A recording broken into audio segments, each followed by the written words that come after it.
podcasts.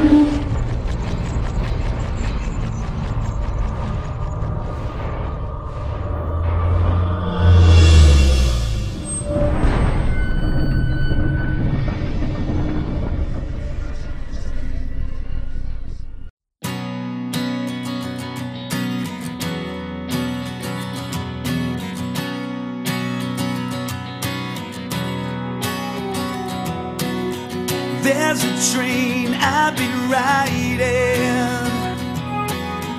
and it's time I got off. Something's got a hold of me, and I fear it's made me soft. When we pull in the station and I jump from the car, from then on I'll be flying, if my wings take me far. Don't get lost, you'll come around. Don't give up, you'll come around. Don't get lost, you'll come around. And my feet won't touch the ground.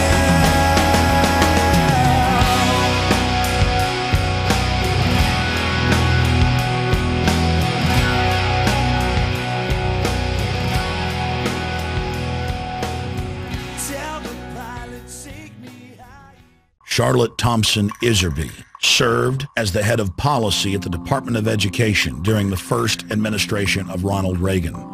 While working there, she discovered a long-term strategic plan by the tax-free foundations to transform America from a nation of rugged individualists and problem solvers to a country of servile, brainwashed minions who simply regurgitate whatever they're told. We now present to you the secret history of Western education, the scientific destruction of minds.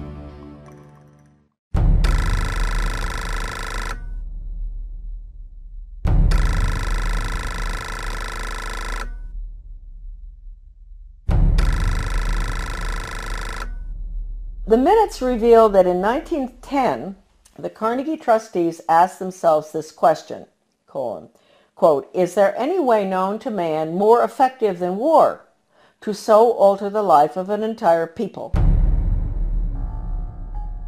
For a year, the trustees sought an effective, peaceful method to alter the life of an entire people. But ultimately, they concluded that war was the most effective way to change people. Oh, God. World War I. Horrible war. Oh, God. I mean, made every other war look like nothing. They sent a confidential message to President Wilson insisting that the war not be ended too quickly. After the war, the Carnegie Endowment trustees reasoned that if they could get control, here we go, of education in the United States, they would be able to prevent a return to the way of life as it had been prior to the war. And they recruited the Rockefeller Foundation to assist in such a monumental task. Education should aim at destroying free will so that pupils are thus schooled they will be incapable throughout the rest of their lives of thinking or acting otherwise than as their schoolmasters would have wished. Influences of the home are obstructive, and in order to condition students, verses set to music and repeatedly intoned are very effective. It is for a future scientist to make these maxims precise and discover exactly how much it costs per head to make children believe that snow is black.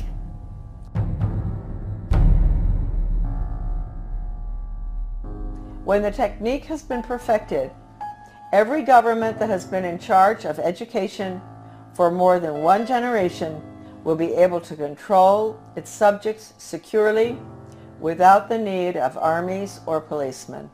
End quote. Young people cannot be trusted to form their own opinions. It's our job to tell them.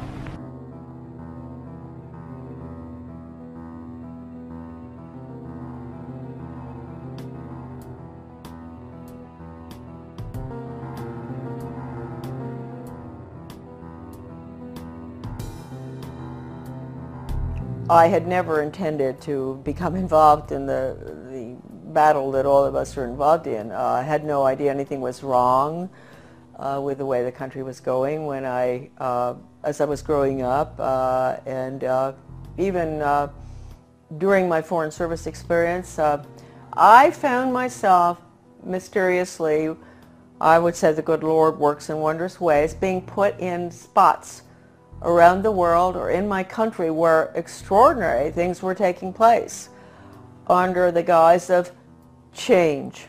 And we've all heard that so much, you know, from the Obama administration, Bill Clinton, he was the first one to mention change agents, etc. So for some reason I was plucked out, and I found myself being sort of pushed. My name is Charlotte Thomson Iserbyt. My maiden name is Thomson.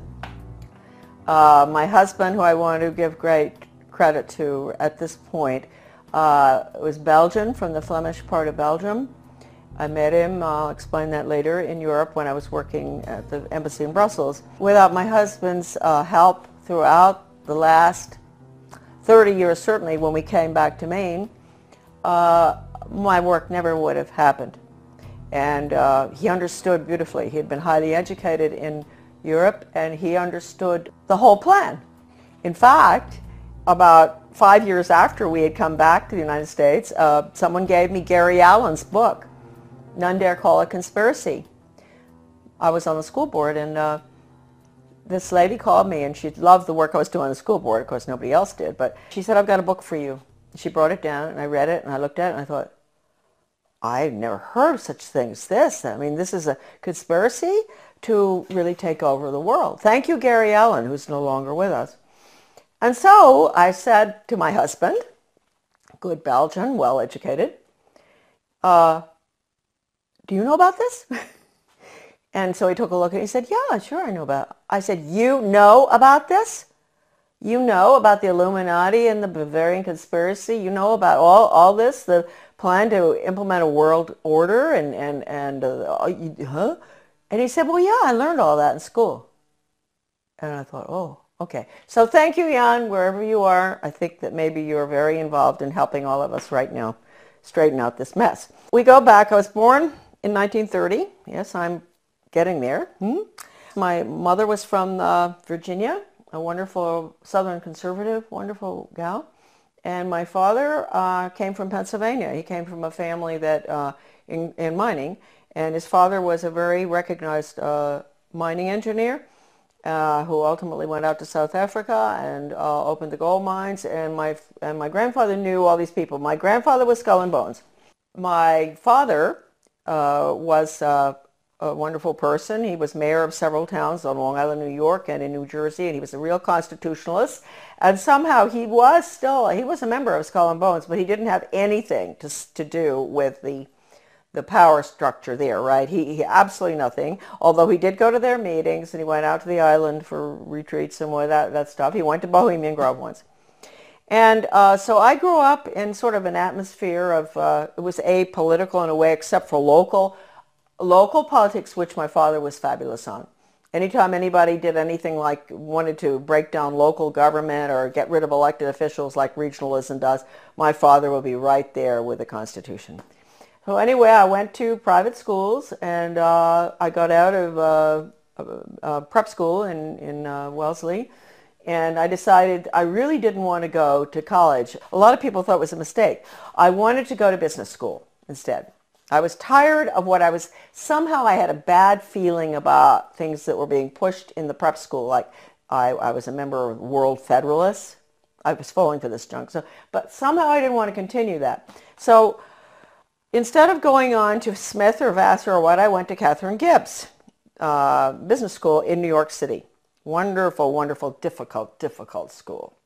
But I learned best grammar, how to write, accounting, shorthand, which came in very, very handy, I can assure you, especially when I was in the Department of Education. I got out, I graduated, and the Korean War was on. So I was very patriotic. My mother had always worked for the Red Cross. She was a volunteer during World War II at the mental hospitals, bringing the guys in from the war.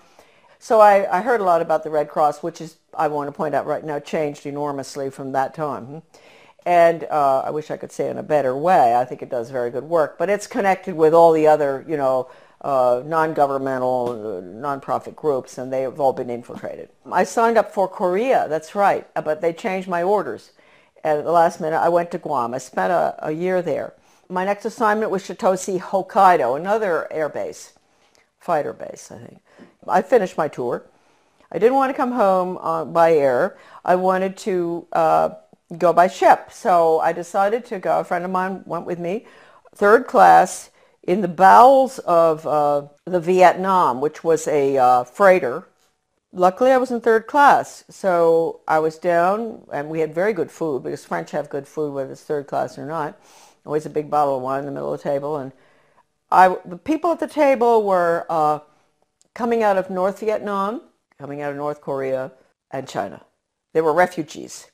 And, of course, the Vietnamese ones spoke French, and the Chinese were very well educated. They were well-educated Chinese, so they spoke English. I spoke French. So the conversations were unbelievable. They would tell me what had happened, why they were coming out, what was going on under the communists, which we didn't let General MacArthur, you know, move in and take over. Truman brought him home. We could have won that war. We could have kept the whole Far East from collapsing, but that wasn't the plan. That old soldiers never die. They just fade away. This one woman was taking her daughter to Paris, to the conservatory there of music, to study piano. And she told me that her father, or grandfather, I'm not sure, was a very famous pianist in China during the Cultural Revolution, and that they cut his hands off. And so that, I never forgot that. And then the other lady, she was from Vietnam, North Vietnam, and she told me that her grandfather, they killed him because he was opposed to the communist regime, and they cut his head off and they stuck it on a pole, and they marched around town with his head on the pole, which of course was to, you know, warn the rest of the Vietnamese, keep your mouths shut. Don't go up against this regime. Then my father, he's a New York lawyer, an absolutely wonderful person, great sense of humor, and I know he's skull and bone, so we have to forgive him for that. But anyway, so he says to me after, I've been gone for 2 years, mind you. This is his young daughter that he cried when I left, right? What are you doing going abroad? So after 2 months home, he said to me, Shar, well, when are you thinking about moving on? And I thought, God, I've only been home 2 months. You know, I've been gone for over 2 years, and they want me out of here. And I thought, well, you know, I guess he's right. You know, I better not hang around home forever. And so I went down to the State Department. I had all the background because of Catherine Gibbs. That's the best thing that ever happened. I had the credentials to get into the State Department to work for ambassadors, which I did, assistant secretaries. I worked in Washington in Soviet affairs, in Middle Eastern affairs when all the Suez Canal stuff and everything was going on. I took dictation from John Foster Dulles. I'll never forget once when he was this was really during the tremendous problems with the Suez Canal and everything, and he had Golda Meir and the ambassador from Israel, you know, to the United States there. This is so funny because I was taking shorthand, and so all of a sudden someone kicks me under the table. Golda Meir, she's kicking her friend, the ambassador of the United States, whose name I can't recall right now, and kicked me instead. And I said, oh, gee. And she said, oh, I'm so sorry. She said, he's dictating too fast. He's a very good friend of hers. Dictating too fast. There's no way you can get it. So anyway, those are little funny stories about the State Department. But anyway, and then I was in Soviet affairs. I saw very strange things there. I went to South Africa. I worked for the ambassador in South Africa. Fascinating, because my father and my grandfather actually had lived in South Africa. Then I got sick and I came back to the States, and then they assigned me to work for Ambassador Douglas MacArthur Jr. That's the nephew of the general, and in Brussels. He was a wonderful man. He was not easy to work for, but he was a wonderful person, a good American. And that was at the time, again, you see where these things kept happening in my life. This was the Belgian Congo crisis, and in Katanga.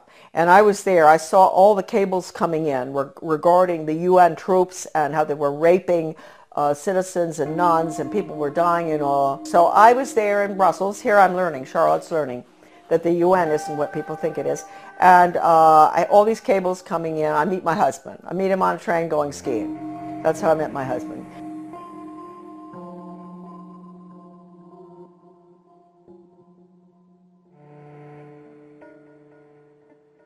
My husband and I are engaged. We subsequently get married in the United States. He comes over.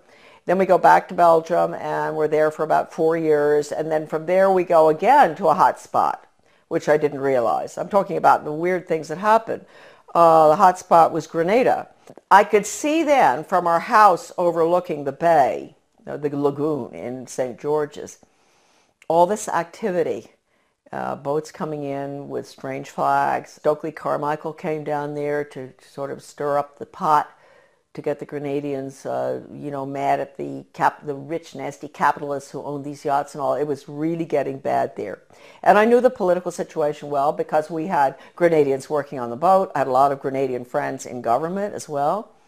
Anyway, we left. We were there about 5 years. And then when we left, I remember telling our Grenadian friends, you're going to have trouble here. There's troubles coming. And of course it did in 1984, I guess. That was one good thing Ronald Reagan did, which I was opposed to because it was a UN move, but he saved a lot of my friends from being killed by the Soviet regime in Grenada by moving in there to protect, so-called protect American students. But it was really the oil pipelines, I think, of Rockefeller that we were protecting.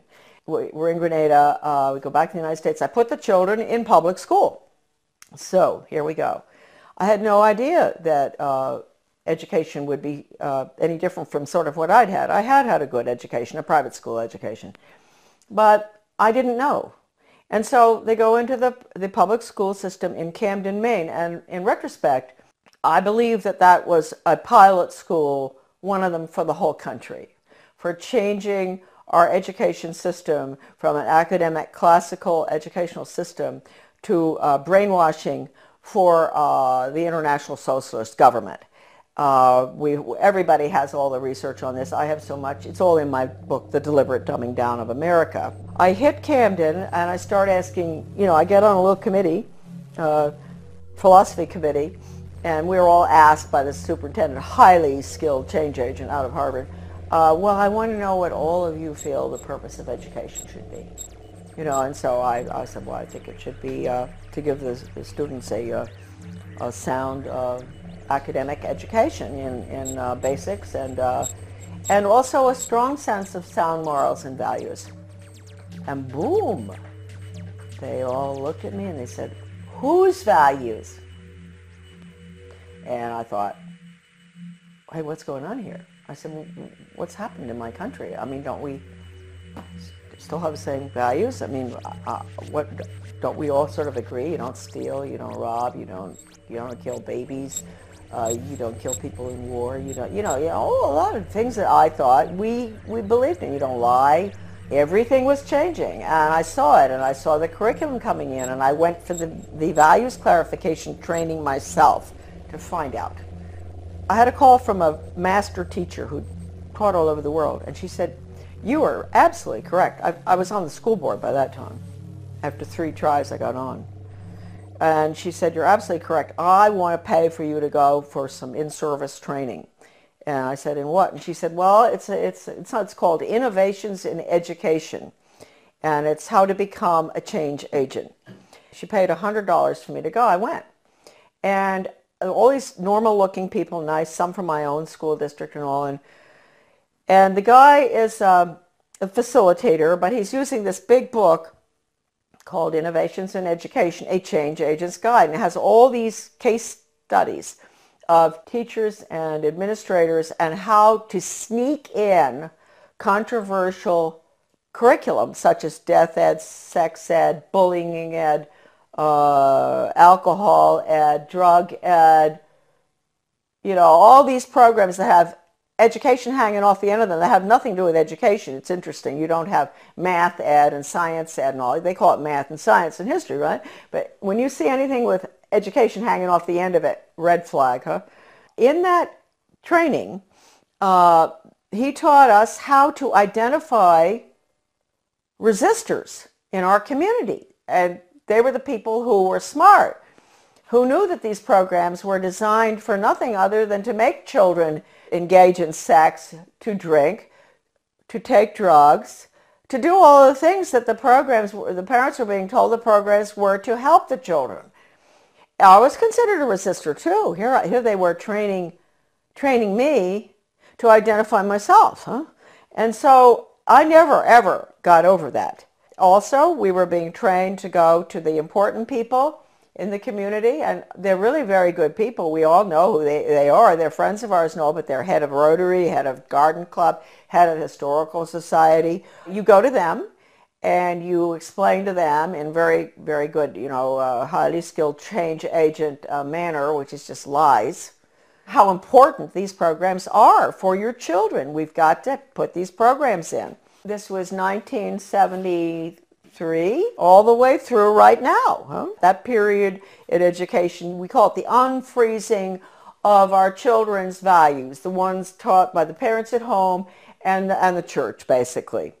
Change agents were highly trained by the National Training Laboratories. We had the headquarters for that in Bethel, Maine. That goes all the way back to World War II. I have the original paper from that, and it said that what they're putting in is they want to change the values to unfreeze the system, and then they're going to implement the new values, the new communist values for world government. Huh? So that was the goal, and they did a good job on it between 1970 and the year 2000. And now the values, as we can all see, people are saying, oh, well, we've got to be tolerant, there are no absolutes anymore. That's not fair to judge people. Don't be judgmental. If your grandmother is dying of cancer and you can't afford the medicine, it's okay to steal it. That's what you call values clarification with the education for a planned economy, using workforce training, identifying children at a very early age what they're going to do the rest of their lives. It's the Soviet planned economic system, starting as early as first grade. That's being put in now under the guise of school choice, charter schools, and using the performance-based, outcome-based Skinnerian Pavlovian method with a computer. Pavlov, interestingly enough, was a Russian. People think that he invented operant conditioning. He didn't. He went to Leipzig, Germany, and he studied under Wilhelm Wundt in the 1800s, mid-1800s. Wilhelm Wundt was a philosopher, German philosopher, who was involved in trying to figure out how you can get people to do change, understanding the psychology, what makes people click, how you can get them to do what you want them to do, etc. And he became very frustrated with the inability to change people's behavior and their views and everything, doing the traditional way, lectures and this and that and all, and discussions and all. And finally, he realized that what he was dealing with was the human soul. The soul is a very difficult thing to track. It sort of floats all over the place, and it rebels, and it doesn't, it's independent. And so he came up with a scheme to attack the nervous system. That's really what it is. It's neurological. If you can get them to react in certain ways to what you want, like when the doctor, give you a good idea, the doctor used to, physical exams, they'd take a hammer, a little rubber thing, and knock your knee, and it goes boop. So he figured, well, you know what? we can operate on that thesis where we attack the nervous system, and it's a stimulus response thing. So you have to provide the stimulus in order to get the response. Well, if it was dog training, the stimulus would be a dog biscuit or something. And ultimately, you know, when the dog sees you taking the biscuit out of the box, he's going to do what you want, right? And so it's really pretty simple. I had never gotten involved in having to figure it out until a very good friend of mine, a teacher in Arizona, had to go through the first program that was brought out of 1965. One of the first ones, it was called Mastery Learning. And she quit education when she went through the training. She said it was so sick, and she had papers from doctors and all saying it even makes children sick. And I met her when I went into the U.S. Department of Ed, because I found her correspondence came to my office, and it was referred to me, and that was how I met her. And she was the one who educated me about upward conditioning and how awful it is. I mean, it can absolutely destroy free will. We had free will until we got to the computer. The computer absolutely destroys. The child there's no thinking going on there. There's no transfer being made. And you've got to understand that. All the documents in regard to this by people, not myself, by educators who have been trained in it, are in my book. So you don't have to say Charlotte said that. You know, you can say Professor so-and-so said that. I have one incredible paper in the back of my book by a leading educator written in the 60s that I managed to get.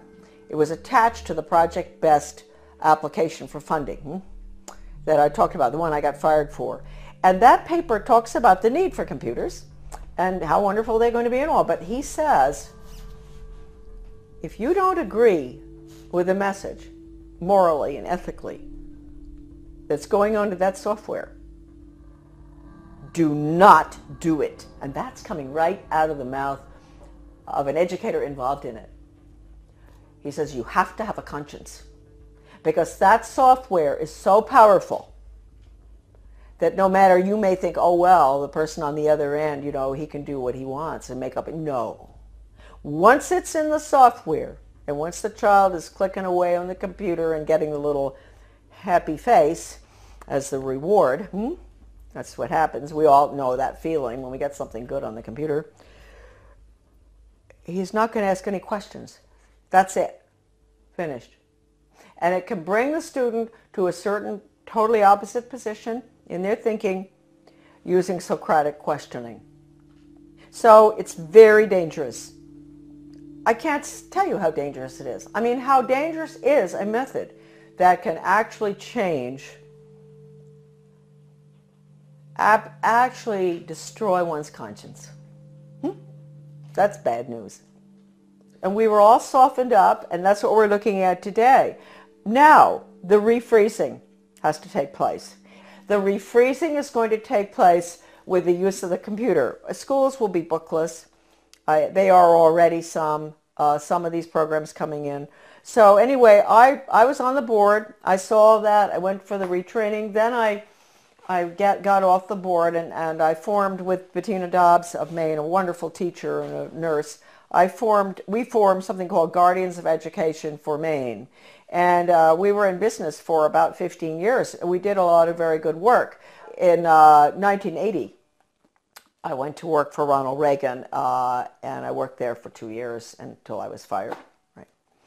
But I had worked hard for him from 1978 to get him elected. Right. And then in 1980, because of the work I'd done and the work in education, I got an appointment in the U.S. Department of Education. Because the people in Washington, with the conservatives, they were good back then. They're not anymore. They were very impressed by the work I'd done in Maine on education. So they pulled me down and put me in the U.S. Department of Ed in what was the most important slot probably in the world in education. I know people out there are shaking their head and say, why would they put her there? She doesn't have a college education, right? Why are they putting her in there? Well, they knew, first of all, Reagan had promised to get rid of the Department of Education, something he didn't do, and I will hold that against him forever, because he could have. since that was the plan when they were staffing the department, they didn't have to put important people in those old slots. Like my slot that I got put into would have been filled by the former president of Harvard or Stanford or something, right? Or University of Chicago. That job had been held in the past by very important people in education. But since they were getting rid of the department, it didn't make any difference. So they just plopped me in. Now talk about the hand of God, huh? And all my files were full of everything they planned on doing. And so I don't even think my boss knew this. You know, he was a so-called conservative. But he became very suspicious about me because I was always busy. Even though I didn't have a lot of work to do from him, I was always busy because I had lots of things to read. And I would stay after work. I'd stay until 2 a.m. in the morning. When everybody was gone, I'd get into everything. Sure, if it had just been the job and all the files and everything had been whisked away by these former very important educational change agent communists, Marxists, I would not have found stuff, but all the stuff was left in the office. What I saw was so depressing. That's hardly the word. I mean, this was the education of Charlotte. It was the greatest horror story I had ever encountered. And at one point, he sent me, he wanted to get rid of me out of that office. He sent me up to the National Institute of Education, which is where all the research is performed. They send out all the grants and contracts to the universities or schools or whatever from there. I found out I was really in the belly of the beast right there because I had access to all the computer printouts of all the grants and contracts of your money, folks, going out not just across our country, but all around the world about how to change the education system from academics to a brainwashing using Pavlovian, Skinnerian, operant conditioning computers and workforce training for the globalist economy, the corporate fascist socialist communist government that's coming right in this minute. I had a friend from Maryland who used to come in. She had a huge Cadillac, and I'd get all my stuff and put it in, interesting for Maine people, LL bean bags. You know those big LL bean bags? Those huge ones? And I'd put all the papers in there, and at lunchtime we'd meet uptown for lunch. She'd come in, marvelous gal, Australian, who I absolutely love, probably one of the finest Americans who ever, she was Australian, but she did more for our country than anybody I've ever known. Brilliant. We'd meet, dump the stuff in her car, go have lunch. She'd take it home. She'd get some of it out to the people across the country. It was really marvelous. Well, once I had these two big bags, and two of these major change agents at National Institute of Education, they were coming down. I was going to the elevator, and they were walking down, and I thought, oh no, you know, I've got to get out of here. So I had to go in the men's room and hide. And I'll never forget that, hiding in the men's room. I thought, what if, I mean, there may be other guys coming in here, not just to the elevator. And anyway, nobody came in. They went down the elevator. I came out and dumped the stuff in her car.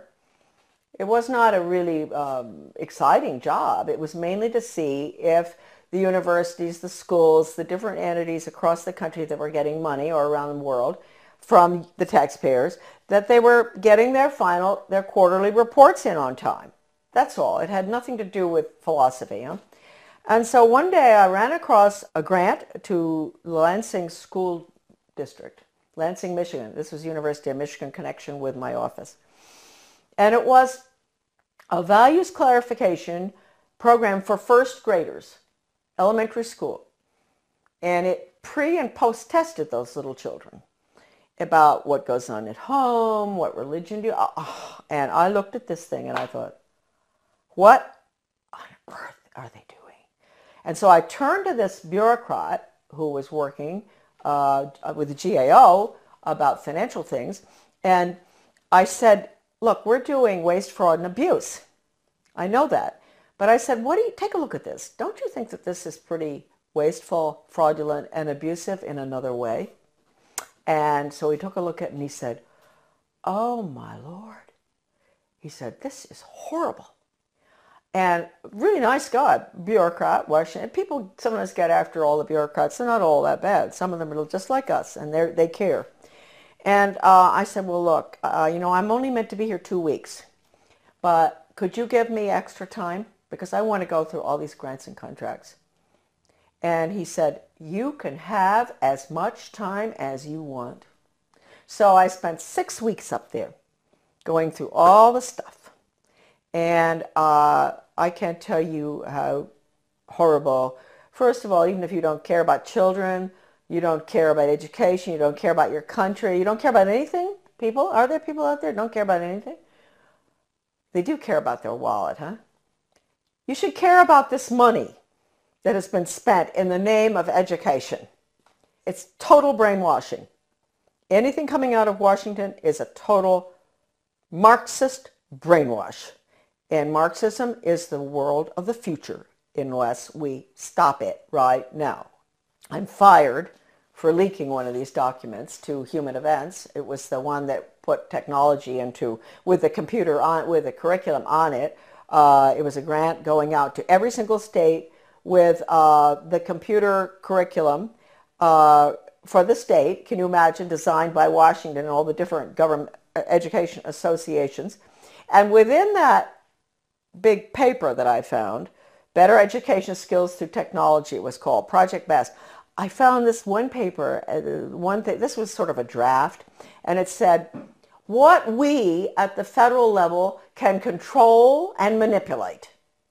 That's a direct quote, colon. And then it listed, this is for us at the local level because we don't know how to run our own laws, and the state. I get fired. Then I write the president, I write Reagan, and I tell him what's going on in the department. And I said, you would be shocked if you knew. This place has got to be shut down, etc. And it was a long letter. I explained everything, that the U.S. Department of Education is a Marxist factory designed to destroy any semblance of good values, academics, etc., and to make sure our children march blindly into a socialist communist world government. That's the goal of the U.S. Department of Education. They didn't want anyone to know that Ronald Reagan had that letter. So I never got a reply. I tried to. I called Ed Meese. I went home, called Ed Meese, who was the chief counselor or whatever in the White House, and I said, I want to talk to you all. I want an answer to that letter. Finally, I went down and talked with Ed Meese's aide, Ken Cribb, and I said, he patted me on the shoulder, you know, that way they do that. Oh, Charlotte, aren't you pleased to know the president got your letter? That's an admission right there. I know he got it because John Lofton, a journalist at that time in Washington, called his office, the White House, back in 1983 or something, and asked. And they said, yes, it's on his desk, and he's marked it up. So let's get that straight. He had it. The purpose of that letter was to make sure that that department is abolished and the American public education is returned to its original status, run at the local level and with elected school board members and with no influence whatsoever from the federal or international level. That's how it should be. It was the best education system in the world. That's what I was asking for. Anyway, it didn't happen. That letter to Reagan, again, is on my website, Deliberate Dumbing Down, under a PDF. I wrote in 1985 a book called Back to Basics Reform, or Skinnerian International Curriculum. And to make sure people read this little 39-pager, I decided to put an asterisk so that they didn't really have to read it. I put an asterisk which said, necessary for United States participation in a one-world socialist government plan for the early years of the 21st century. When the conservatives, the neocons, let's call them that, not Goldwater people, when the neoconservatives, Heritage Foundation, all of those groups, I'm sorry folks, when they saw that book, they boycotted it. They boycotted that book, which told Americans exactly what I just told all of you, what I'd seen, and that we had to get rid of the department. It all happened under Ronald Reagan. You call it what you want. Corporate fascism, socialism, communism, planned economy. You call it what you want. What is it? It's really, it's horrible. Your children have no upward mobility whatsoever. I told you earlier. I said, yeah, they're put into a slot early on. The government and the schools, they decide what your child is capable of doing the rest of his life. He might be able to sneak out of that sometime if he's brilliant and do his own thing, but it's unlikely. So it's fixed. This is the end of upward mobility for our children, end of freedom for this country. Planned economy is the end of freedom. It's a failed system, but there are people at the top who live very well by it. And then I find out that Ronald Reagan has signed an agreement with Gorbachev to merge the two education systems. Well, you can't tell me that conservatives didn't know that was going on, because I know of some who were at Geneva when this happened. And they didn't do anything about it, but we found out. And so we fought this United States-Soviet Education Exchange Agreement. The Carnegie Corporation also signed agreements. Basically, most of that was to do with computers and technology and critical thinking for little elementary school children. Those agreements were signed. We raised $5,000 to put an ad in the Washington Times to expose that. It was called Educate is Worse Than Watergate or something. And but again, we got no support because that information wasn't meant to get out. Then about 4 years after the fact, my little article was called Soviets in the Classroom, America's Latest Education Fad, that nobody would touch. The conservatives, all the different conservative groups, media and all, would not publish it. And all of a sudden I got a phone call from a wonderful man by the name of Robert Morris. He was a judge from New Jersey. He calls and he said, I'm now the president of America's Future. And I had tried to get this article published by America's Future, Soviets in the Classroom. And I couldn't get it published. It was interesting because America's Future used to do a lot of articles on bad textbooks and everything in the United States. And I thought surely they would be interested in the United States-Soviet textbook agreement too, and exchanges. And I was sure but no, they would not publish it. So this marvelous Bob Morris became president. He found my article in a drawer in the desk that was left there, the manuscript. And he read it and he thought, oh, what is this? Can you imagine? He's a leading conservative himself, very important person. He had not heard about it. He had not heard what Reagan had done. It's happened ever since 1958 when the first agreement was signed by Eisenhower with the Soviet Union at the peak of the Cold War. And then the various agreements have been signed all the way through until recently, one with China. So we have merged, and let me point out, just today, I was informed that there are forces at work in the state of Maine that are surrounding our wonderful people that we elected last November. Traditional Mainers, good hardworking Mainers who were very upset about what's going on. They worked hard to get our governor in, a wonderful man, Paul LePage. And I want to warn all of you that out in your states, if you elected some really good people, they've been surrounded. And you've got to be very careful. You've got to let them know not to go along with any of the agendas that call for regional government or consolidation.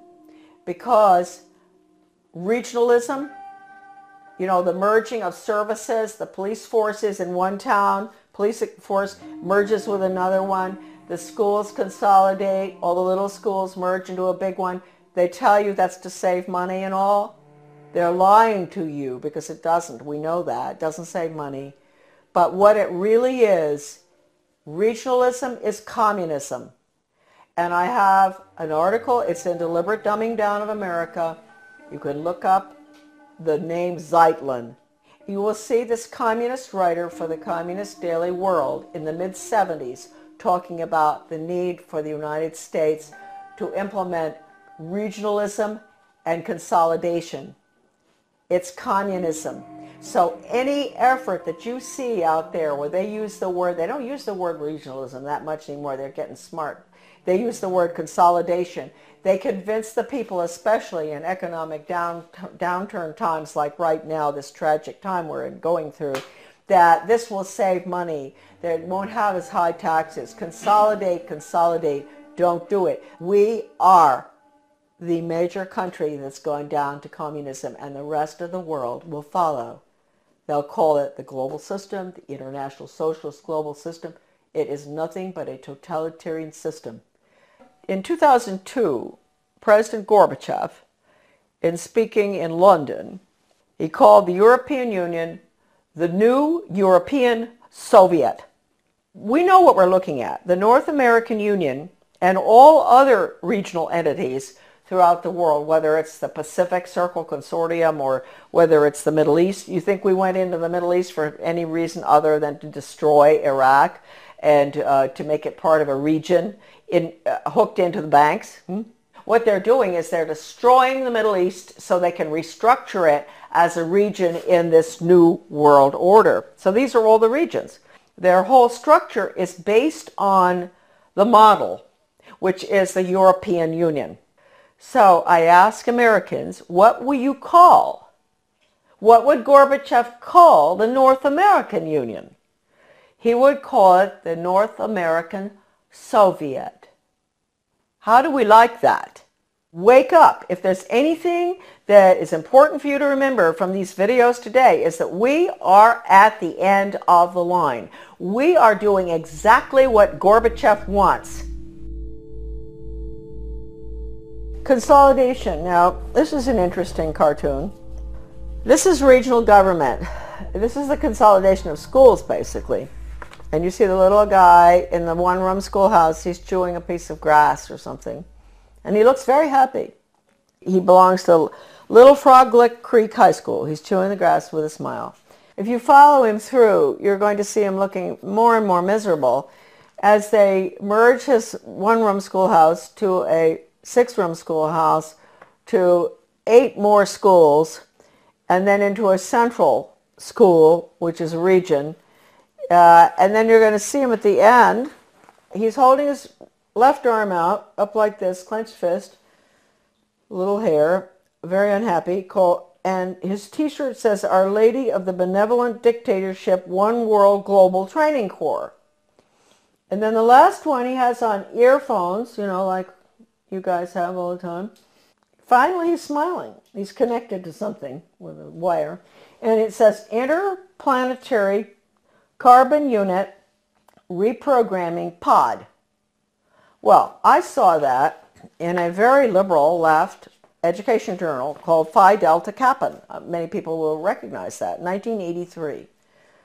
The title of it is Consolidation, going from the small school to the central regionalized school, and which is what regional government is all about. And you know, you can get rid of all the parochial views that the children have in the little school, where the parents can go, you know, the school board meetings just across the street, the school, and all the parents know each other, the teacher, you know, it's a lovely atmosphere. And then you end up with all the children going long distances on the bus, which is no good for them, to the regional school. And then you have country boys and girls who are being mixed with city boys and girls. So then they get into the drug scene. So we've seen with consolidation that the test scores go down, the drug problem gets worse, the cost of education increases, although they tell you that consolidation is to make it cheaper. A lot of people just don't understand the word consolidation. Consolidation is consolidating all the services together under the guise of this is going to be cheaper for you. But in the process, what happens is you lose all your elected officials because all of these entities are being merged. So at the local level, you don't have any representation anymore. And ultimately, you spend far more. That's the whole restructuring of our constitutional form of government, is being thrown to the wolves in favor of this regionalism and consolidation system in every area. Education, you know, government bureaucracy to make things cheaper, you name it. Planning, the word is central planning. That's the Soviet system, central planning, regionalism. No matter how beautiful everything looks outside, no matter how good those restaurants are in your town, or the good funny movies, or the whatever, no matter whatever beautiful things you see in your life and your family, etc., folks, it's curtains. October 24, 1975, the World Affairs Council of Philadelphia issued a Declaration of Interdependence, written by well-known historian and liberal think tank Aspen Institute board member Henry Steele Commager. This alarming document, which called to mind President Kennedy's July 4, 1962 speech calling for a declaration of interdependence, Kennedy, was written as a contribution to our nation's celebration of its 200th birthday and signed by 125 members of the U.S. Senate and House. When in the course of history the threat of extinction confronts mankind, it is necessary for the people of the United States to declare their interdependence with the people of all nations and to embrace those principles and build those institutions which will enable mankind to survive and civilization to flourish. 2 centuries ago, our forefathers brought forth a new nation. Now we must join with others to bring forth a new world order.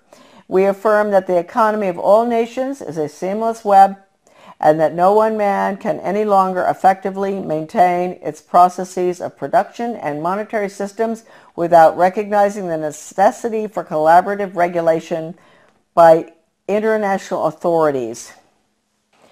This little blue book is called Conclusions and Recommendations, and it has a weird title, and you'd think it only deals with social studies, but it doesn't. It's the report of the Commission on the Social Studies. It was funded by the Carnegie Corporation.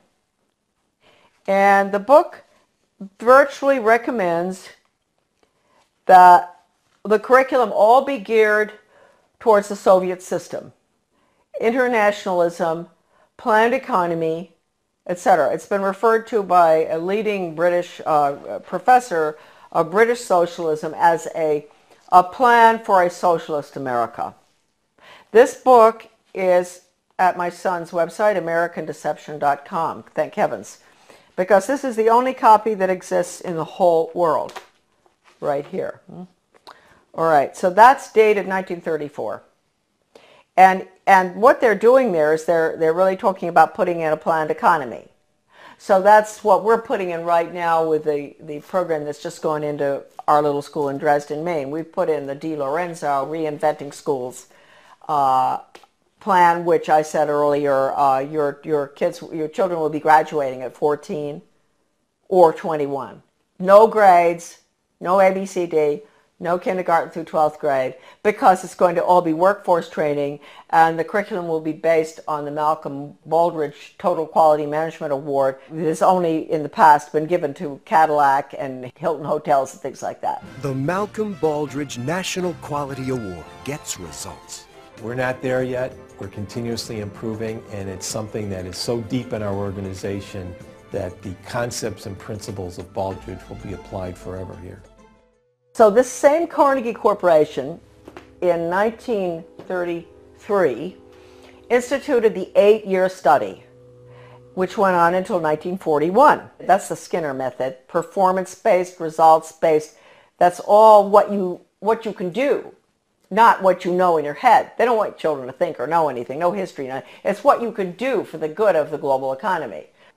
And the Education Commission of the States, a very important unconstitutional regional entity which controls education in every state as well, they had a little newsletter that I used to get. And one day I was reading it and my eyes went down to the bottom of the page and I said something. It said outcomes-based education is, and of course I'd always been fighting outcomes-based education, and it said it was experimented with for 8 years in the 1930s and 40s by the Carnegie Corporation. It was called the 8-year study. So nothing's new, folks. If we think the outcomes-based education that which is the biggest dumbing down education system that ever happened with children graduating at 14, right? If we think that it's new, no. It came from the 8-year study, which again was Carnegie. Okay. Now Carnegie, we might as well mention this at the same time. 1965, the Elementary and Secondary Education Act, Carnegie was all involved in paying for the national assessment, which is all 60% politically correct. That's the test that all schools around the country have had to give for the past, ever since 1965. Now it is 60% politically correct. Your kids' ideas on global warming, sustainable development, a world government, the fact that the Constitution's outmoded, all that. So they paid for the national assessment. They were the ones instrumental in putting up the money for the Education Commission of the states in Denver. In your Senate Education Committee in your state, there's always going to be one person who is on the membership of the Education Commission of the states. So that'd be about 50 state people. So they get their orders from the Education Commission of the states. That's Carnegie, paid for that. In 1985, Carnegie signed an agreement with the Soviet Academy of Science. At the same time, Reagan signed the agreements with Gorbachev to merge the two education systems. Carnegie signed with the Academy of Science to develop computer courseware for elementary schools dealing with critical thinking. That was an agreement signed. That's for our children, right? In first grade, critical thinking on the computer. Reagan, Clinton, the two Bushes and all implement the school to work agenda. That was the beginning of the planned economy under Reagan. So then Mark Tucker comes in, Carnegie. All the controversy going on in the 90s, Americans were up in arms about the destruction of their school systems. They would go in deliberately and destroy, because in order to restructure, you have to destroy. Foundation for the Advancement of Teaching, David Hornbeck, who's big on compulsory community service, compulsory. He called for that when he was the superintendent of schools in Maryland. He was commissioner. Way back, he called for mandatory service. That's another thing, folks. You better watch out. We're going to be slaves. Mandatory service. So anyway, the same Hornbeck, who's connected to Carnegie all along, goes into Kentucky, destroys that system, goes up to Rochester, New York. He goes out to state of Washington, Iowa, destroy the schools, restructure them for school to work. That's all Carnegie. And the latest information coming in for Maine with a complete recommendation, that is, who knows, maybe our governor, we can get to him fast enough, to help him understand that we can't have charter schools. Charter schools are the vehicle to implement the planned economy. We can't have them. They're unelected school boards anyway. We don't even have a school board with a charter school. They get federal money. Why no school board? They get federal money, so we have to give the federal test. No charter schools, forget it. So all of this is coming together, coalescing at the same time. The 3,000-page hearings of the congressional investigation of the Reese Committee, investigation of the subversive activities of the tax-exempt foundations. I bought the only available copy in the country, 3,000 pages, from a really good friend of mine, a wonderful American. He had been offered any amount of money for that 20 years ago by one of the minions of the tax-exempt foundations. They did not want that copy to be floating around. The research director for those hearings, his name was Norman Dodd. I knew him. And the conversation that I'm going to discuss right now that he had with the president of the Ford Foundation, Rowan Gaither, was off the record in New York City at Ford Foundation headquarters. And Norman Dodd told me over dinner in Washington, D.C., in a restaurant in Georgetown, Rowan Gaither said to him, Mr. Dodd, basically, we at the foundations, we don't determine the agenda. The agenda has come from directions from the White House. That was Eisenhower at the time, right at the peak of the Cold War. And that agenda, our instructions are to use our tax-exempt status, your money, folks, change America so it can be comfortably merged with the Soviet Union. Now, a lot of you may say, well, that never happened. Well, it's happening right now, folks. It's happening right now as we speak. Foundation-funded non-bloody revolution. Committee Chairman Carol Reese warned fellow congressmen of a diabolical conspiracy that a certain few foundations were financing the socialist and communist overthrow of the United States. After World War I, they tried to get the League of Nations in. And there was tremendous opposition to that. And then you had opposition between then and between World War II. You had Lindbergh and a lot of Americans going before the Congress to keep us from going into the UN. You had all sorts of opposition. But they got their way. The Reese Committee learned that the Rockefeller Foundation and Carnegie Endowment for International Peace were, with tax-exempt dollars, funding leftist propaganda operations aimed at changing America through the brain, not the battlefield. Patriotism, national sovereignty, individual responsibility, and Christian beliefs were belittled, while the concepts of a one-world government, socialism, collectivism, and humanism were deemed essential for peace in the modern age. A clandestine and successful, non-bloody revolution had been masterminded by some of America's most powerful and devious men who did not want to be exposed by a congressional investigating committee. The man chosen by Reese to be the committee's research director was Norman Dodd, Yale graduate, intellectual, and New York investment banker. During this writer's frequent visits to Dodd's retirement home in Keene, Virginia, he repeatedly spoke, Dodd, of his conviction that justice demanded that those foundations should be compelled to spend a like amount of dollars to undo the damage they have done to America, end quote. Dodd sent committee questionnaires to numerous foundations, and as a result of one such request, Joseph E. Johnson, president of the Carnegie Endowment for International Peace, invited Dodd to send a committee staffer to Carnegie's headquarters in New York City to examine the minutes of the meetings of the endowment's trustees. Now, this is Carnegie we're talking about, the one I always go after. These minutes had long since been stored away in a warehouse, and obviously Johnson, who was a close friend of former Carnegie president and Soviet spy Alger Hiss, had no idea what was in them. Don't forget, Alger Hiss headed up the UN in San Francisco. He was the head of the whole thing, world government. The minutes reveal that in 1910, the Carnegie trustees asked themselves this question, quote, is there any way known to man more effective than war to so alter the life of an entire people, end quote. This is in the minutes. For a year, the trustees sought an effective, peaceful method to alter the life of an entire people.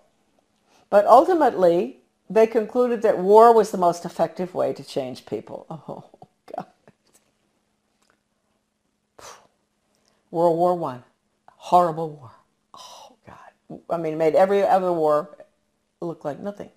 Consequently, the trustees of the Carnegie Endowment for International Peace next asked themselves, quote, how do we involve the United States in a war? And they answered, quote, we must control the diplomatic machinery of the United States by first gaining control of the State Department. Now, don't forget, this is 1910. Norm Dodd said that the trustees' minutes reinforced what the Reese Committee had uncovered elsewhere about the Carnegie Endowment, that it had already become a powerful policy-making force inside the State Department. During those early years of the Carnegie Endowment, war clouds were already forming over Europe, and the opportunity for the enactment of their plan was drawing near. History proved that World War I did indeed have an enormous impact on the American people. For the first time in our history, large numbers of wives and mothers had to leave the home to work in war factories, thus effectively eroding women's historic role as the heart of the family. The sanctity of the family itself was placed in jeopardy. Life in America was so thoroughly changed that, according to Norman Dodd, quote, the trustees had the brashness to congratulate themselves on the wisdom and validity of their original decision, end quote. They sent a confidential message to President Wilson, horrible, listen to this, insisting that the war not be ended too quickly. Carnegie trustee Cleveland Dodge, one of Wilson's financial supporters, had direct access to the president, and as did Elihu Root, endowment president from 1910 to 1925. After the war, the Carnegie Endowment trustees reasoned that if they could get control, here we go, of education in the United States, they would be able to prevent a return to the way of life as it had been prior to the war. And they recruited the Rockefeller Foundation to assist in such a monumental task. According to Dodd, quote, they divided the task in parts, giving to the Rockefeller Foundation the responsibility of altering education as it pertains to domestic subjects. That was the Southern Education Board they set up. But Carnegie retained the task of altering our education in foreign affairs and about international relations. That would be UNESCO, UN, all that stuff. The foundations decided that the most effective method of achieving this goal would be to alter American history. So they awarded grants, fellowships, and scholarships to those professors and historians who would rewrite American history and promote one-worldism, humanism, and socialism. By the early 30s, the well-laid plans of the foundation trustees had reached fruition, and a Reese Committee staff report concluded: 1. That there had indeed been a non-bloody revolution in America between 1933 and 1936. 2.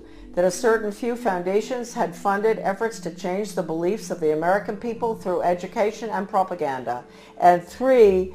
That these revolutionary changes had been accepted without resistance. To demonstrate how thoroughly American opinion had been changed according to the plan of the foundations, we cite the following historical example. At the end of World War I, Woodrow Wilson and his shadowy alter ego, Colonel Edward M. House, tried to sell the U.S. Senate and the American people on the idea of the League of Nations. This was, of course, the first concerted international effort towards a one-world government. Wilson and House failed in their mission, but a generation later, after another great war and much re-education via college international relations clubs, international studies, educational grants, and the like, the Senate and the people readily accepted membership in the United Nations. Roosevelt's foreign policy advisor, Alger Hiss, helped write the UN Charter, in which the Soviet Union was given 3 votes in the General Assembly and the United States only 1. And then, before his perjury conviction for lying, that's Hiss, about his Soviet espionage activities, he went on to become president of the Carnegie Endowment for International Peace. Chairman Reese expressed justifiable rage when he described what was happening as a diabolical conspiracy. The conspirators had left little to chance. Those congressional investigations of the early 50s into tax-exempt foundations were mandated by the House of Representatives in a resolution stating, quote, "The committee is authorized and directed to conduct a full and complete investigation to determine which of such foundations and organizations are using their resources for un-American and subversive activities, for political purposes, propaganda, or attempts to influence legislation." Now, folks, I want to tell you, the 3,000 pages of testimony, Reese Committee hearings, is at my son's website, AmericanDeception.com. The person I bought the hearings from, the transcript, was offered 20 years ago any amount of money for that 3,000 pages. The foundations wanted it back. It was the only copy left available. And he would not sell it to them. So my friend sold it to me. My friend knew Norman Dodd very well. He sold it to me for $3,000, which is really cheap. All right, $1 a page. He'd been offered any amount. They said, "We'll pay you anything. You name it, anything. We want that copy." So it's now on the web for everybody to read. All right, now we'll continue. The congressional investigations, right. To determine which of such foundations and organizations are using their resources for un-American and subversive activities, for political purposes, propaganda, or attempts to influence legislation. The tax-exempt status granted to foundations by the Congress of the United States is a special and powerful privilege subsidized by the American taxpayer. Therefore, Congress has not only the authority but also the obligation to investigate how tax-exempt funds are spent.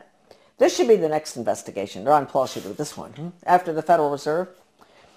The Ford Foundation, largest of all the foundations, balked when it received a preliminary questionnaire from the Reese Committee. H. Rowan Gaither, president of the multi-billion-dollar foundation, summoned Committee Research Director Dodd to foundation offices in New York City. At the meeting, Gaither asked, "Mr. Dodd, we invited you to come here because we thought that perhaps off the record." You see, that's why it's not in the transcript of the hearings, what I'm reading you now. This was off the record in the office in New York City. "We invited you here because we thought that perhaps off the record you would be kind enough to tell us why the Congress is interested in the operations of foundations such as ours." Gaither answered his own rhetorical question with a startling admission. "Mr. Dodd, all of us here at the policy-making level of the foundation have at one time or another served in the OSS, the Office of Strategic Services, the forerunner of the CIA. or the European Economic Administration, operating under directives from the White House. We operate under those same directives. The substance of the directives under which we operate is that we shall use our grant-making power to so alter life in the United States that we can be comfortably merged with the Soviet Union." End quote. Stunned, Dodd finally replied, quote, "Why don't you tell the American people what you just told me? And you could save the taxpayers thousands of dollars set aside for this investigation." Gaither responded, "Mr. Dodd, we wouldn't think of doing that." In public, of course, Gaither never admitted what he had revealed in private. However, on numerous public occasions, Norman Dodd repeated what Gaither had said and was neither sued by Gaither nor challenged by the Ford Foundation. The latest article that I've written with Debbie Niwa, a wonderful researcher, a magnificent person and brilliant, did all the graphics and formatting and a lot of her own research as well on change agents and how they brought Americans to have a totally different mindset using all of the sensitivity training. Debbie had some fantastic research of hers is in that article. As well as at the end of writing it, we came across extraordinary quotes from C.S. Lewis, who points out that if you substitute workforce training for education, that's the end of civilization. It's the end of the human being as an entity opposed to being an animal. It's the end of the human soul. It's the end of the conscience. And we have all of the evidence from educators and change agents, articles saying that the computer is fantastic for changing values. An educator with the World Institute for Computer Assisted Instruction, his name is Dustin Houston, where he talks about, won't it be wonderful when the child in the smallest school, most remote area in the country can have the curriculum developed by the world's finest psychologists, and nobody can get between that child and the curriculum. Parents, wake up.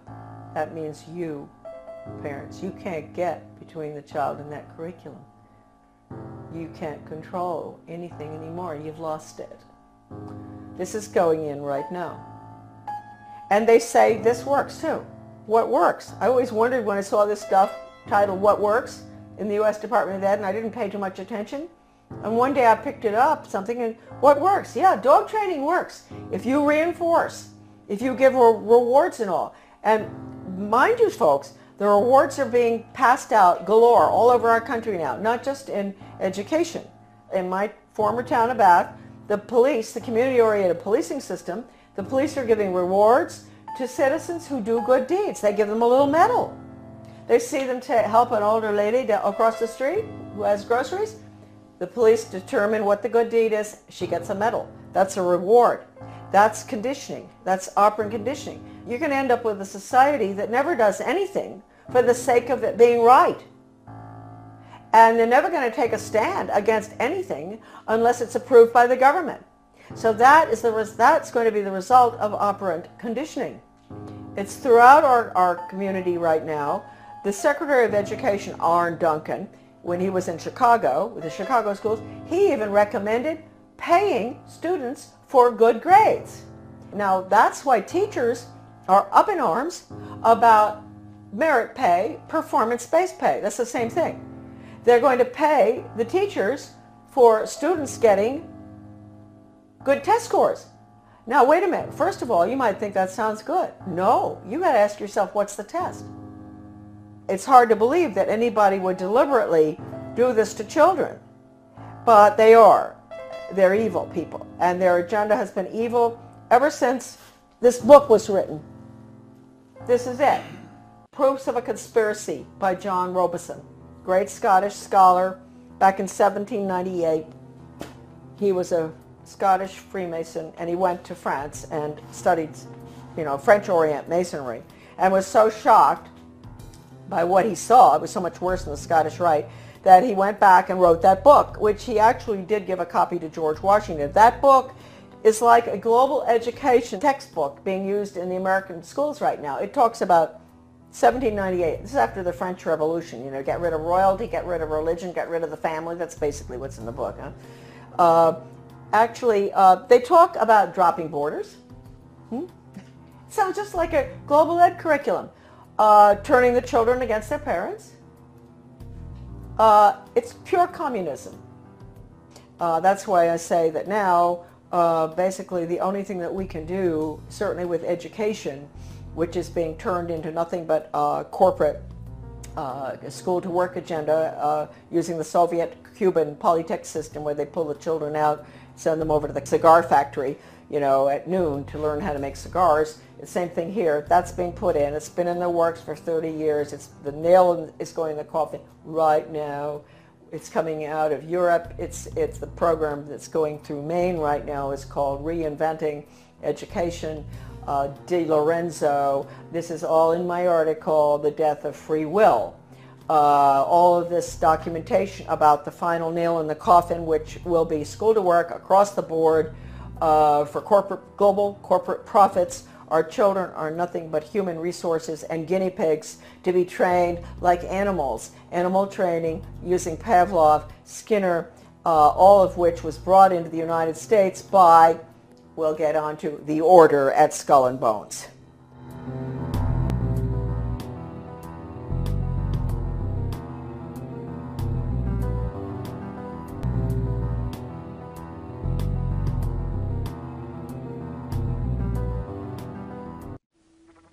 Skull and Bones, the order at Yale, 15 of them selected out of every junior class.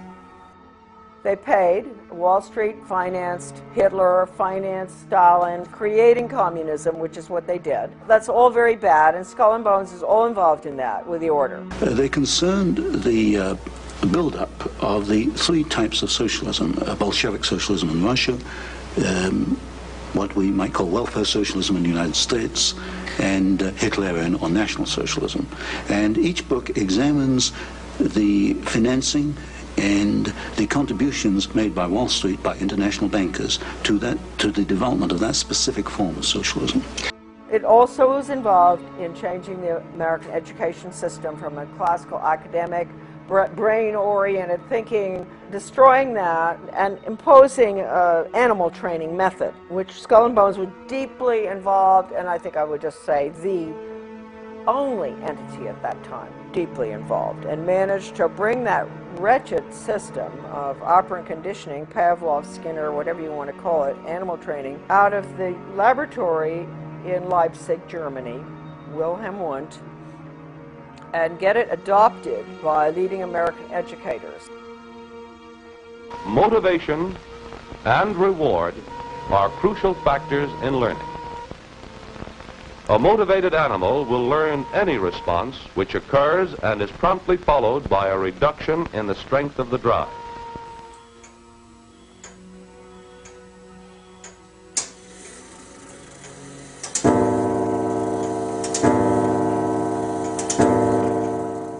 My father and grandfather were members of the order.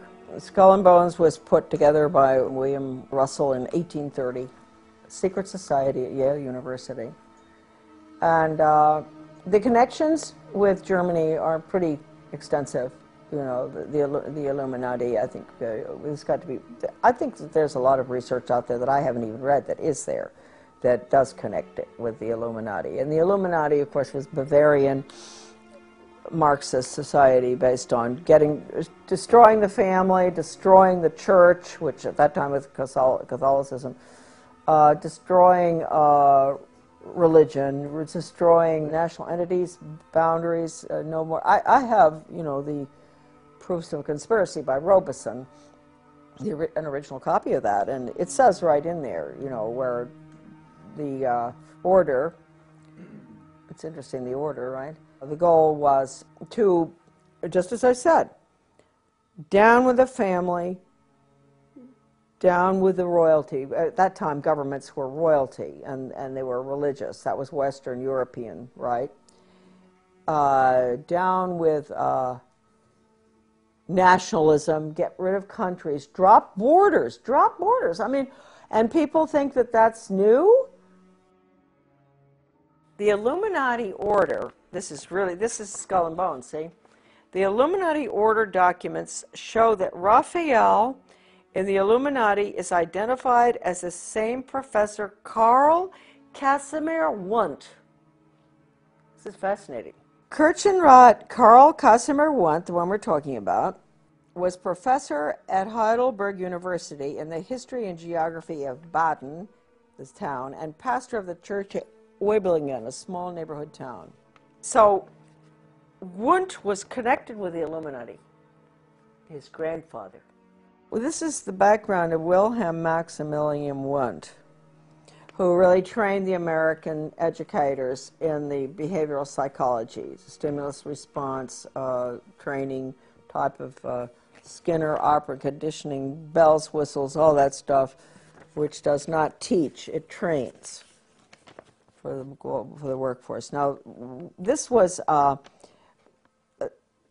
the order at Yale was directly connected with Wilhelm Wundt. They sent educators over there to study under Wundt. Stanley Hall was the first one to go. This is so important, this stuff here. The Hegelian influence on Hall. Between 1870 and 1882, a span of 12 months, Hall, the American, there's a lot of information on him here too, but I won't go into it. He was connected with Skull and Bones prior to going over. They probably sent him over. Spent 6 years in Germany. And he says, I do not know of any other, this is Hall talking, any other American student of these subjects, philosophy and psychology, who came into even the slight personal contact it was my fortune to enjoy with Hartmann and Fechner. There were psychologists over there as well. Nor of any psychologist who had the experience of attempting experimental work with Helmholtz. And I think I was the first American pupil of Wundt. Now, Wundt is the one we're dealing with, Wilhelm Wundt from Germany. He had the first laboratory, and people think that American psychology and all was, the psychologist studied under Pavlov, that Pavlov was the first. No. Pavlov, interestingly enough, studied under Wilhelm Wundt in Leipzig. The 12 years included in this span as an American pupil of Wundt, more than any other equal period, marked and gave direction to modern psychology.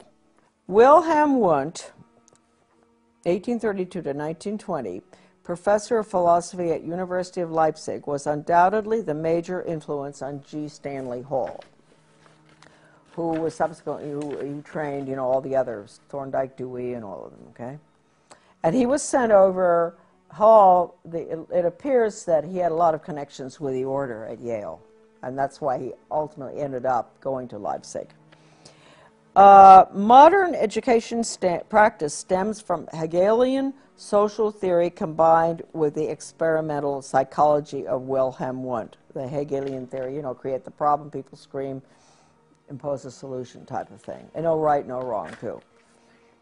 Whereas Karl Marx and von Bismarck applied Hegelian theory to the political field, it was Wilhelm Wundt, influenced by Johann Herbart, who applied Hegel, the Hegelian dialectic, to education, which in turn was picked up by Hall and John Dewey and modern educational theorists in the United States.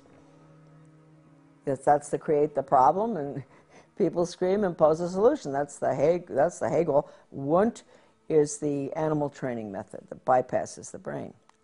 Wundt is important in the history of American education for the following reasons. He established in 1875 the world's first laboratory in experimental psychology to measure individual responses to stimuli. 2. Wundt believed that man is only the summation of his experience, the stimuli that bear upon him. It follows from this that for Wundt, man has no self-will, no self-determination. Man is in effect only the captive of his experiences, a pawn needing guidance. 3. Students from Europe and the United States came to Leipzig to learn from Wundt the new science of experimental psychology. These students returned to their homelands to found schools of education or departments of psychology and trained hundreds of PhDs in the new field of psychology. The core of our problem is that Wundt's work was based on Hegelian philosophical theory and reflected the Hegelian view of the individual as a valueless cog in the state, a view expanded by Wundt to include man as nothing more than an animal influenced solely by daily experiences. This Wundtian view of the world was brought back from Leipzig to the United States by G. Stanley Hall and other Americans and went through what is known among psychologists as the Americanization of Wundt. Although Hall was primarily a psychologist and teacher, his political views were partially Marxist, as Hall himself writes, quote, "I had wrestled with Karl Marx and half accepted what I understood of him." Confessions, and don't forget Karl Marx used the Communist Manifesto was basically Weishaupt. It's important to remember that, huh? So this is really a very fine chapter out of Sutton's book, America's Secret Establishment. This is the chapter, How the Order Controls Education. And I want to point out that nobody but Sutton in the writings on the order has ever really dealt with education. Sutton saw the importance. I mean, he'd been doing all the work on our, aid to the Soviet Union on technology and all for the Hoover Institute. But he really, he's the only one who ever connected the order with education. Even this great book that we've all, that Sutton Leipzig Connection, this great book, I don't believe that Paoli Leone understood the connection with the order either. He wrote about Wundt. It's a fantastic little book. You couldn't get it. The viewers can get this book. I think it's, there are a few very important books on education. I'd say that this is the #1 book on education that's ever been written, this little book. And I think Anthony Sutton agreed because he got a lot of his work in his book on the order from the Leipzig Connection as well. If we want to start with the condition of the average American right now, who has been conditioned by the television and in the schools and pretty much in daily life, with the community councils and all, it goes away from the individual. Everything is to get, well, John Dewey said it, we have to get rid of the individualism. Everything goes towards the collective, the group. And ever since the early 60s or 50s, they've had the training sessions going on. They started in Bethel, Maine, National Training Labs, to use sensitivity training to bring people together in groups, and they'd all spill their guts about everything. And once you've done that, you're dependent on that person, right? Because they know everything about you.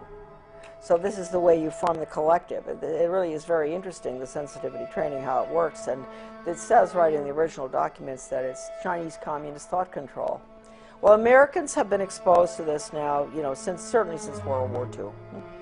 And they've become little collectivists, really, groupies. They think that way. Anybody who thinks as an individual really is looked at askance, strange person, having an opinion that is opposite to what I've heard every night on the TV or in school or in college. Strange person, these individualists, huh? So that's what we're looking at now. We finally, this is very interesting right now. I mean, talking about the Rockefeller Foundation, the General Education Board of Carnegie, you have, this is the chart showing that the University of Chicago, the School of Education, which had John Dewey and Charles Judd were there.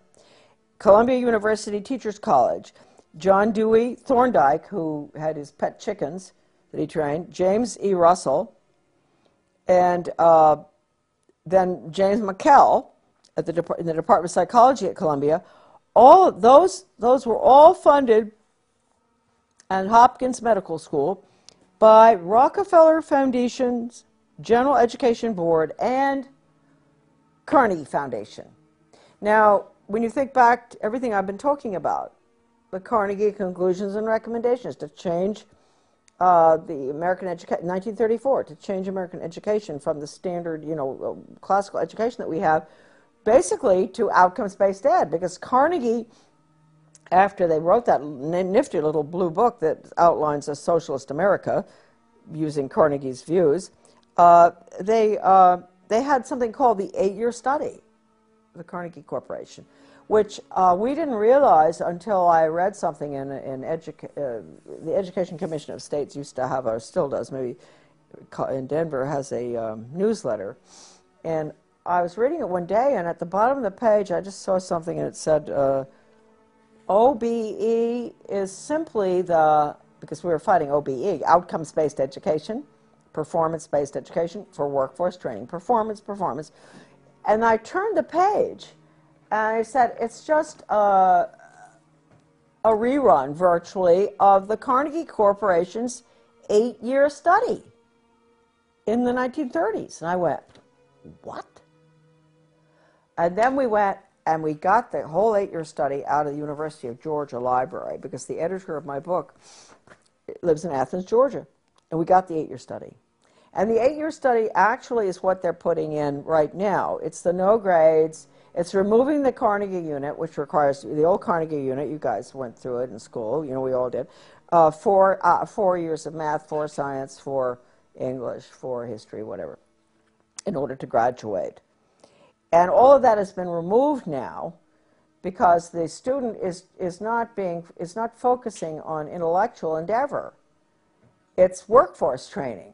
And so they're taking those years away, and they're taking A, B, C, D grades away. They're taking kindergarten 1, 2, 3 through 12 away.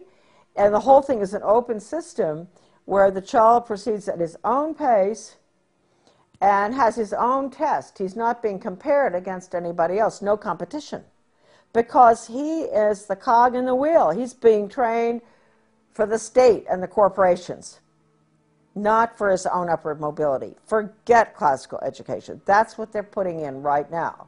They're calling it Reinventing Schools Coalition. And interestingly enough, why I should be living in this small town of Dresden, Maine, where it's one of the pilots, one of the few in the country for it. I went over and I found out about it. Their whole goal was to turn education on its head into training, which is exactly what they want to do, because if you take the Carnegie's little conclusions and recommendations for the social studies, forget social studies, okay, I don't know why they call it that really. It was really conclusions and recommendations for the destruction of American education, that little book. By putting that new system in, and the very people who signed off on their report were involved in all of this. Columbia, George Counts, Rudd, Ballou, all the names. And so Carnegie, whereas you had Hopkins and University of Chicago and all were putting in the method, Carnegie was advocating the change of our formerly free market system to a planned economy, Soviet style, through the schools. That's the little dark blue book, Conclusions and Recommendations. That is recommending a new form of government and economic system for the United States, and it clearly states in there the American people are going to have to get used to this, because this is the new order. That these barriers are breaking down all over the world. We've got to have a world system and all. This is all. I mean, this isn't direct quotes, but this is what the book tells you, and that the curriculum has to be completely revised from the old classical curriculum to focus on world government, basically. That's that little 1934 book. So at the same time, you had Columbia University and Dewey and all of them. Dewey had, a lot of them had been to the Soviet Union, George Counts, And they were just saying, this is the most wonderful system, blah, blah, blah. Well, you know, I think Counts recounted or recanted sort of at the end, you know. I think he realized, because things were getting pretty brutal in the 30s under Stalin. Huh? It was pretty hard to defend the system. But anyway, the goal, I think, people will always ask, well, why on earth did Wall Street finance the Bolshevik Revolution? Why would they do that? Well, I think they did it because Russia was a very, I don't think they did it because they were atheists or one thing or the other. I mean, William Boyce Thompson, he was first head of the Federal Reserve, I think. He put 100,000 of his own money into Russia.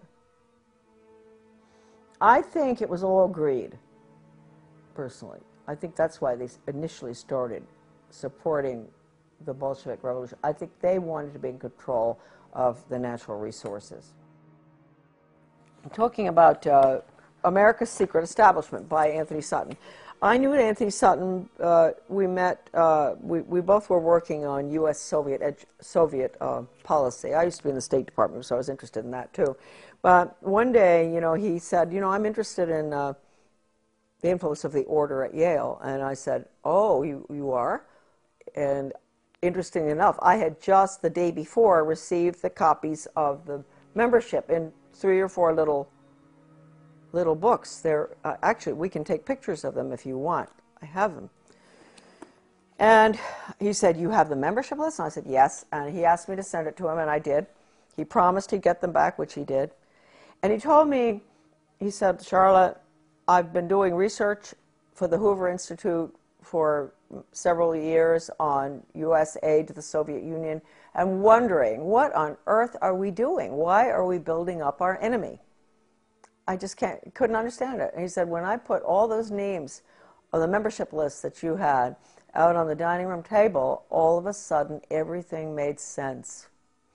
I saw the names of these very important people who were all involved in the defense contracts, who were involved in education going way back, everything. I saw what they were doing." And that was when he became, you know, even, he really started focusing. And he wrote the book after he got the list. And I've always really liked that. This is a really good quote here that I like to use, because not just because the fellow that he's quoting was a friend of my father's, sort of interesting, but because it tells you exactly how important the Order of Skull and Bones at Yale is. People say, oh, it's a little boys club, and they ignore it. They ignore the fact that John Kerry and George Bush were both running for president. You know, they didn't, I mean, isn't this sort of weird that out of an organization that has a maximum, I don't know how many, maybe 12,000 members or less, you know, since its creation, I don't know how many there are, that we would end up in a country of, what, how many million are we? Having 2 people running for president who are out of Yale, the Order of Skull and Bones? I mean, that just doesn't make sense. So anyway, this is a quote that he has. This is from F.O. Matheson, who was Skull and Bones, 1923. My father was too. To Donald Ogden Stewart, Skull and Bones, 1916, an older guy. In regard to Matheson, they called him Matty, Matty's upcoming appearance before the House Committee on Un-American Activities. So he's writing to his other Skull and Bones buddy, you know, soothing his concerns, saying, don't worry, we'll make it. We're going to get by here. You know, we're going to get our agenda in, basically. So Matheson says, quote, "As long as we have somebody from Bones, himself, right, who can bring pressure on the committee, I should think we'll be all right." So that's a very important quote. Now, Sutton goes on here, and he says, for over 170 years, these people have met in secret. From out of their initiates come presidents, senators, judges, cabinet secretaries, and plenty of spooks, CIA. They are titans of finance and industry, and they have just recently installed a third Skull and Bones President of the United States. George Jr., right? George W. Bush's secret name is Temporary. His father, George H.W. Bush's Bones name is Magog.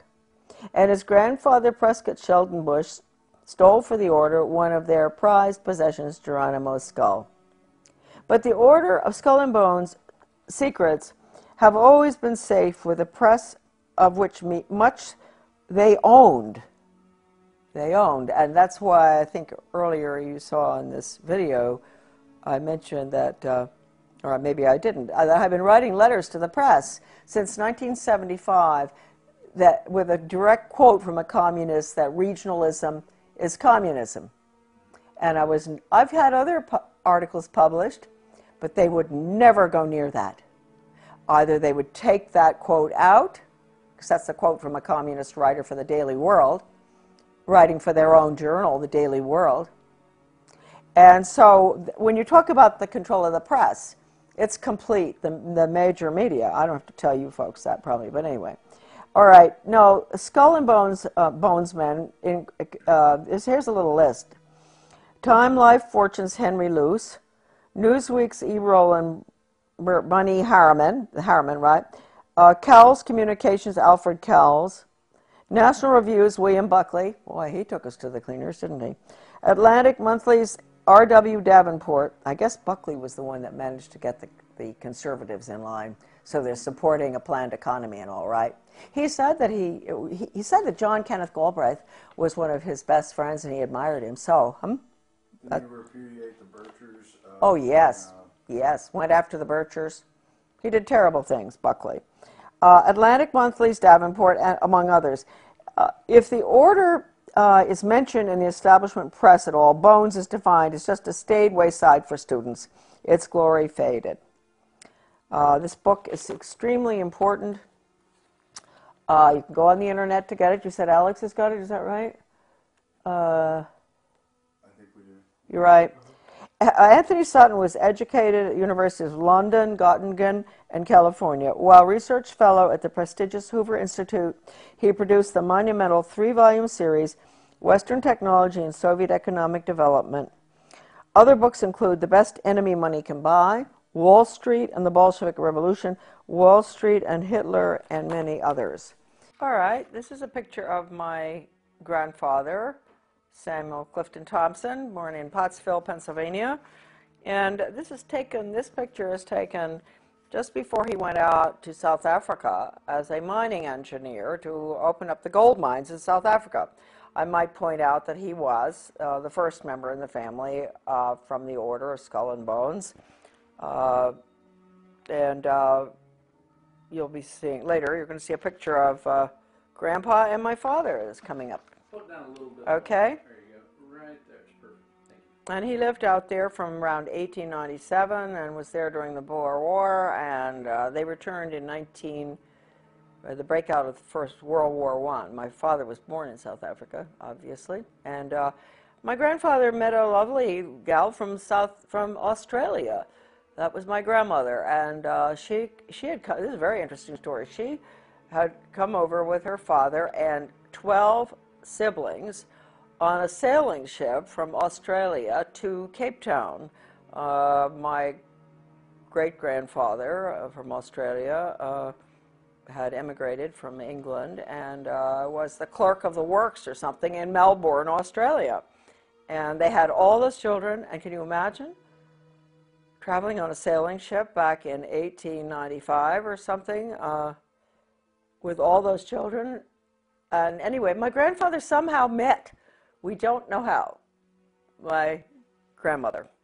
And they were married in Johannesburg in 1902. And he was a member of the Order at Yale, and he was very close to Sir A. Bailey and some of the Fabian socialists. I don't really know what role he had in the activities of the Order, but I would imagine some, because it was pretty big time gold mining, and he was very instrumental in opening up the mines there. So that's Grandpa Thompson. Here is a picture of the same Grandpa a little bit later with my father and my sister, Victoria.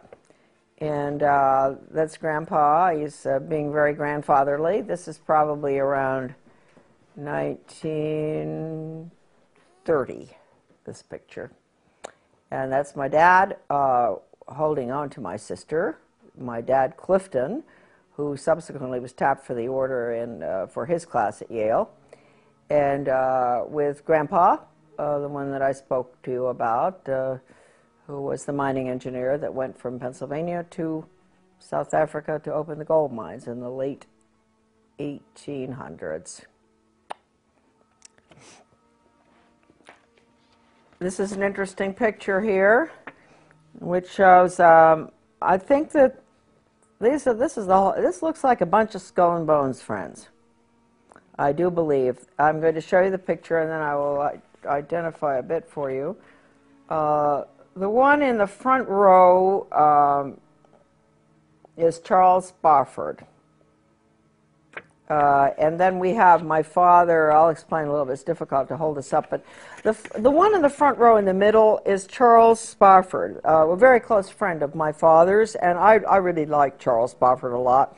He ended up being the legal counsel from Davis Polk, Wardwell, Sunderland, and Kendall, for the Suez Canal Company, and many, many other high positions. He rose to the top, getting all sorts of honorary medals from foreign governments in Europe and everywhere, and counsel on foreign relations, and a lawyer, and a very, very decent, nice man. He close to my father. He died about 25 years ago, I guess. Interesting man. He was born in California, I believe, and unlike the other Bones characters that were in that class, friends of my father's, he had not been to prep school, one of the fancy prep schools on the East Coast. He went to public school in California, which I do believe they must have had extremely good public schools back then, because Chuck Spofford was quite a scholar, and he was a very good musician. And very high up he became after World War II, which he served in Europe as a lieutenant or something. After he got out, he was promoted way high up to one of the top positions in NATO, the North American Treaty Organization, and went on to be very influential in diplomatic circles. This is coming from being a boy in the public school system in California, rising to just really the highest heights imaginable. So that's Chuck. The other members that are shown there are close friends of my father's, Rebel McCallum and Fred Haynes, I think. I'm not going to tell you where they all are. My father is in the picture somewhere there in the second row, I think. And Edwin Blair, who was called Mr. Yale always because he was a great fundraiser for Yale. And so he was Mr. Yale. He was also the gentleman that invited my dad to go out to Bohemian Grove for 1 week or whatever it was. That it was through Edwin Blair that my father did go out there, and when he returned, you know, he wasn't terribly impressed with what was going on there. He said the food was excellent, the lectures were pretty good, everything was done very nicely, but he would never go back. So I'm making excuses for my dad because I don't think he was ever really very happy with the agenda, the Yale agenda, the orders agenda, although he stayed close to his friends. As you can see in this picture, they're all having a very good time on someone's boat or on the dock somewhere.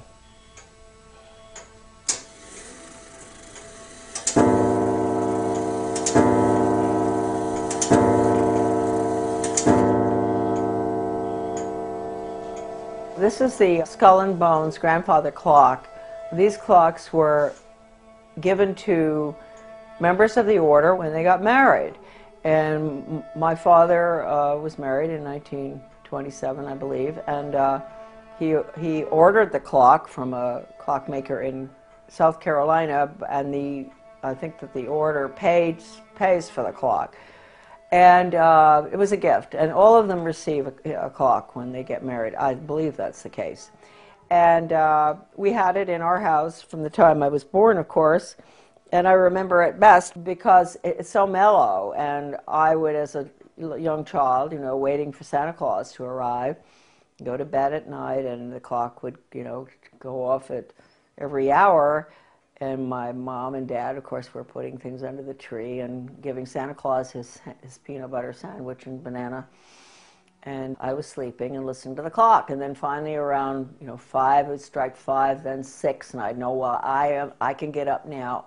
And I'd run down, and Santa Claus had been there, and the sandwich had been eaten, and the clock would strike 6:30, and then everybody would have to come down and deal with me. So I just have great memories of the clock. And what the significance is with the clock, Dad used to always say, he was very firm about that. He never told us why, but don't ever let the clock wind down. Keep the clock wound sharp. And always keep it 5 minutes ahead. And what that means, maybe it means they're 5 minutes ahead of everybody. The order has to keep 5 minutes ahead of all of us. And don't let it wind down, because if you did that, they'd be getting 5 or 10 minutes behind or more. And as a member of the family, you never talk about the order. My father never discussed anything about the order of any significance, really. Although, as we said earlier on, most of his friends were very close. Very close friends were the order, and all of them, all the ushers in his wedding, were Skull and Bones. The order, and friends all the way through life. But that had nothing to do with his own personal beliefs and all. He did not, he was not involved in any major political decisions affecting our country or our schools or anything. He was a wonderful mayor of several towns, a very strict constitutionalist, which certainly doesn't go along with what the order stands for. I mean, he would really cause trouble on the board if anybody deviated from the Constitution. So that's just a little bit of a defense of a member of the order, my dad. And as you heard earlier on, before he died, he did say that he would help me if he could, if he had longer arrived. So hopefully there are more members who've come to that conclusion. And maybe someday we won't have a problem with the order. I hope that the order doesn't continue causing all of us the problems that it's caused in the past, so especially in education. Now, we're going to get into the books. The books were originally, they'd never published the list of members in book form before. At least that's what my father told me. One day when he was ill, this is the catalog of the membership of living members, volume 1. I think it's around 1978, the date on this. Well, that one's 1977. Let's take a look at this. Oh no, see, this is October 1983. This is what happened. Dad, I was taking care of my father. He was dying of cancer in New Jersey, and my sister and I would rotate, go down there. We didn't want to put him in a nursing home. So one day, it was pretty close to the end of his life, the mail brought these 2 books in the mail, which are, one is this one, Volume 1, The Living Members, the catalog of the living members as of 1983. And this is the catalog of all the members as of May 1977. This is the living and the dead. As of May 1977. So this is really the updated one right here. Anyway, I was opening the mail because my father wasn't well. I was taking care of all the business things and mail correspondence, and these arrived, and so I took them into Dad, and he said, God, he said, they're getting pretty fancy up there in New Haven. He said, what are they doing? Never been in book form before. And that was his little comment. And so I said, well, it is, So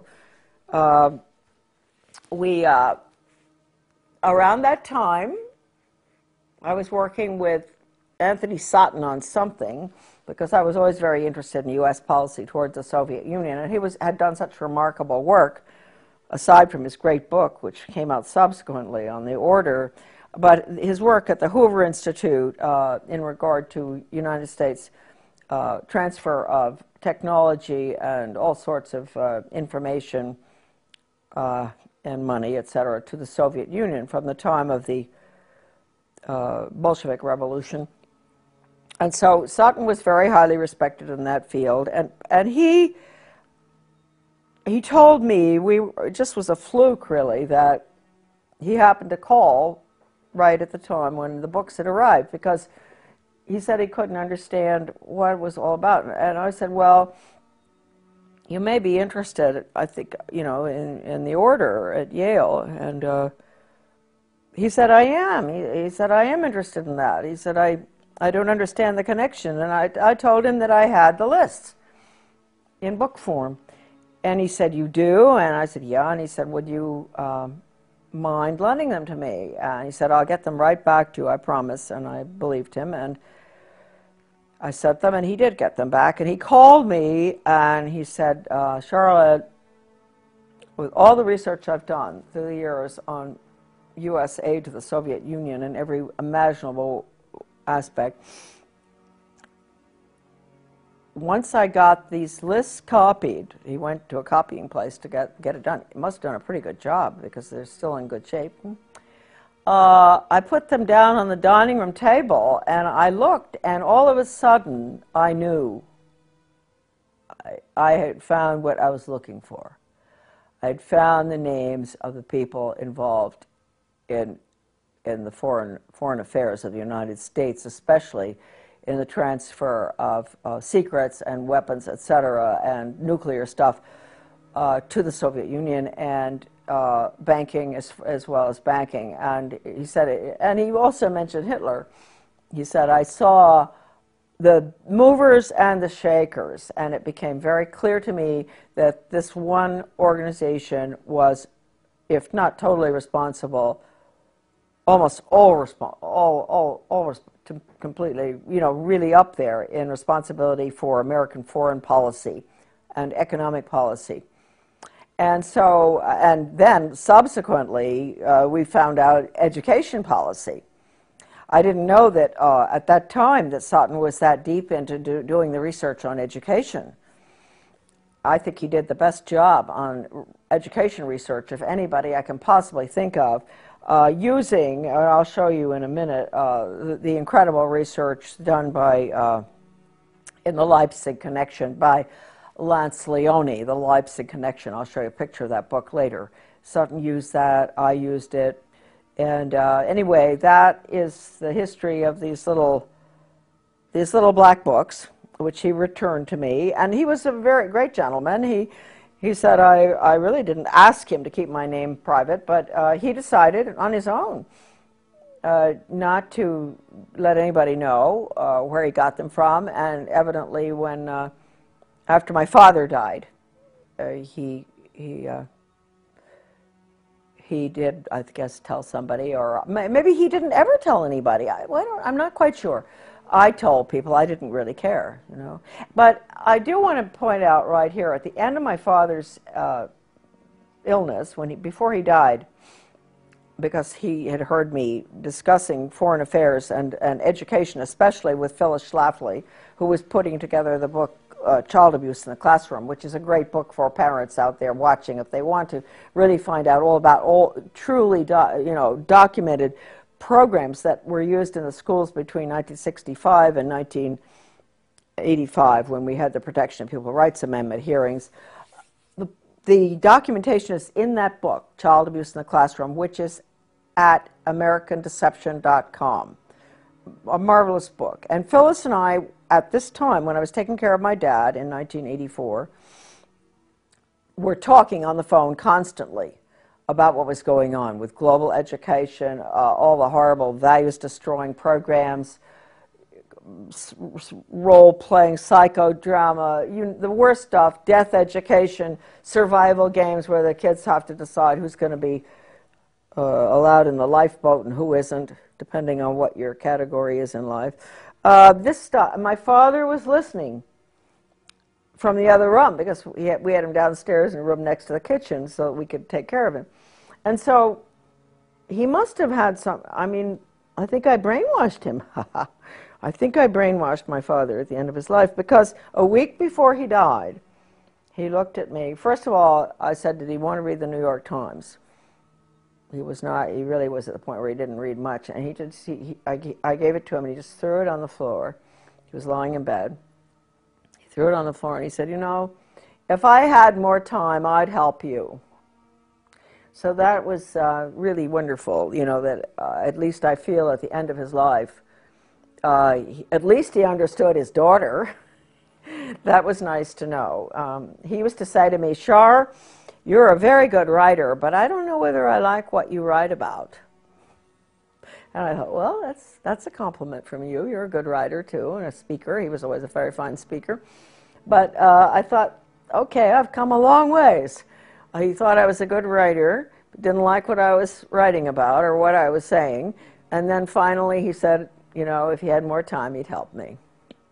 So you can say that with, I'm not making excuses for Skull and Bones members, but you could say that a good percentage of each class is really quite innocuous, even though they may still go to the island, you know, where they have the camping and all that, and Dad did that. And even though they may be bound to vote for the Skull and Bones candidate, like my father always voted for Bush, and my mother was a Southern conservative who would vote for Barry Goldwater or make a mistake like I did and vote for Reagan. So their votes always canceled one another out because Dad would have voted Skull and Bones candidate no matter what. Maybe they take a pledge or something, I don't know. Let's go for Dad. Thomson. I think I am even mentioned in this evil little book. Yes, I am. Thomson, 1924. There's Thomson. There's Thomson. In 1924, and you will see there where he was born and where he went to college, that he was married to my mother, that he was mayor of several towns. He was a very civic-minded person, and everybody loved him. He always got elected. The most generous person on earth that ever existed. If anybody had a problem, you know, he'd be right in on that, offering to help out no matter what. And he was a vestryman at the Episcopal Church, and I don't know what else Dad was, except he was the order at Yale. Anyway, did you get that picture okay? I did. I could even see your name on there. Oh, good. So it says 1924, law retired, born January 3rd, 1903, Johannesburg, South Africa, where he resided, Moseley Road, Far Hills, New Jersey, worked at Appleton, Rice and Pear, New York. Counsel and Director, SEBA Corporation, 4664, Mayor, Sands Point, New York, 40 to 47. Member, Township Committee, Mendham, New Jersey, 61 to 71. Married June 4, 1927, Charlotte Dyer. And daughter, Victoria Romig. And Charlotte, my goodness, my name is in the Skull and Bones little black book of members. I didn't even know that, huh? Well, good for you, Charlotte. I wonder what they say about me. Oh, they're so all to themselves. They probably don't even know about me. They probably don't even know about Dad anymore. So now we have, oh, this is an interesting one here. Oh, look at all these bushes. Bush, bush, bush, bush, bush, bush. How about it? Let me give you a, there we are, look. Bush, 1948, George Herbert Walker. Well, we're already, oh, my representative to the UN, Chairman of the Republic. This is a good one. George Herbert Walker, born in, you know, he must have graduated in 1948, right? And born 1924 in Milton, Massachusetts, Director CIA, Washington, D.C., residence in Washington, and President and Chairman Zapata Offshore Company, 58 to 66, member U.S. Congress, 67-70, U.S. Permanent Rep to the United Nations, ambassador, 71 to 72, chairman, Republican National Committee, 73, 74, boy, he doesn't give up, does he? Chief U.S. Liaison Office, Peking, People's Republic of China, 74, 75, lieutenant, junior grade, U.S. Navy, 42, 45, 3 air medals, married January 6 to Barbara, 1945, children, George W., 1968, John E., Neil M., Marvin P., and Dorothy. Yep, okay. Then we have, gosh, George Jr., 1968, born, that was the class. He was born in 1946 in New Haven, resides in Houston, Texas. That's all they have for him. Oh, this is an old book, see? Yeah, okay. Then James, I never knew about James, did you? Yeah, he's the brother. Well, I've heard about him. Okay. And I knew about the girl. Yeah. Bush, 1953, Jonathan. Oh, I knew about him. He used to park his car in our garden in Camden before he would go out on sailing trips. Somehow we must have met him. He was very nice, Jonathan. Yeah, he'd be gone for about a month on the island, whatever island, Vinalhaven or one of them, and he would leave his car in our garage or in our parking lot. And he was a rather nice guy. And then we have Prescott in 1917. That's the year for him. That's important. He was born in 1895. Columbus, Ohio. Died in October 8, 1972, New York, New York. Greenwich, Connecticut Republican Town Meeting, 32 to 52, moderator. Yale Corporation, 44 to 58. U.S. Senator from Connecticut, 52 to 63, that was a long time. Formerly partner Brown Brothers Harriman, see, you got all that. And in August 6, 1921, Dorothy Walker, married Dorothy Walker, and their children were George, Jonathan, William, and Nancy. Okay, that's that. That's the Bushes. We could go through a lot of people. You know what's interesting? Let's just take a look here. We're in BU. Let's take a look at Buckley, huh? The great leader of the conservative movement, huh? Buckley, William Frank. He graduated in 1950. This is the guy that was put up there as a good, a friend of the socialist economists. What's his name? The really socialist economist? I can't remember his name. They were always such good friends. I always wondered how that could be. No, I can't remember right now, but he's very well known. Anyway, Buckley. Buckley. Gosh, there are a lot of Buckleys. There's Christopher Taylor, New York City author, editor, journalist. I wonder if he's related. Chief speechwriter, the Vice President of the United States. Buckley Fergus Reed, writing, Paris, France. Novelist and lecturer. They're all in media, right? It could well be they're related, huh? Then we have James, he was Bill Buckley's brother. A pretty good guy, I believe. He was president of Radio Free Europe, Radio Liberty, in Munich, West Germany. What a joke those places were. They led the poor Hungarians. We let Hungary go right down the tube. We did all the broadcasting to get them to revolt with Radio Free Europe, and then they revolted, and then the Soviets struck in 1956, I guess, and the Hungarian Revolution. Horrible. So that's what Radio Free Europe did. Well, it must have done some good things. Okay. He was U.S. Senator from New York, in the Navy, married, Peter. He was U.S. Senator from New York for a very short time, and I wondered why. He went in and he never ran again. This is his brother. Okay, now, here we got William Frank Buckley, born in 1925, President National Review. He was associate editor of American Mercury, which, you see, so he was really That was very good. That was a really true blue, wonderful conservative magazine that he was editor of. That's rather interesting. He went in there early to, you know, do damage everywhere, I guess. Editor-in-Chief, National Review, syndicated columnist, TV host, Firing Line, chairman of the board, Star Broadcasting Group, author of several books, appointed by Nixon to 5-member USIA Advisory Committee, 1969, appointed by the President, public member of the U.S. delegation to, 28th General Assembly of the UN. Host of PBS Great Performances, Brideshead Revisited. Second Lieutenant, U.S. Infantry. Well, that must have been tough. When was that? 44 to 46, right at the, you know, that's the nasty end of the war. Married to Patricia Taylor. Okay. Bundy. No. But he was confirmed CIA, wasn't he? He certainly was.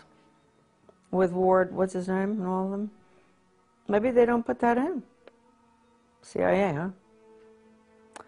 And here we got Frederick McGeorge Bundy, the one that's listed in the NEA's Cardinal Principles Pre-Planning Board.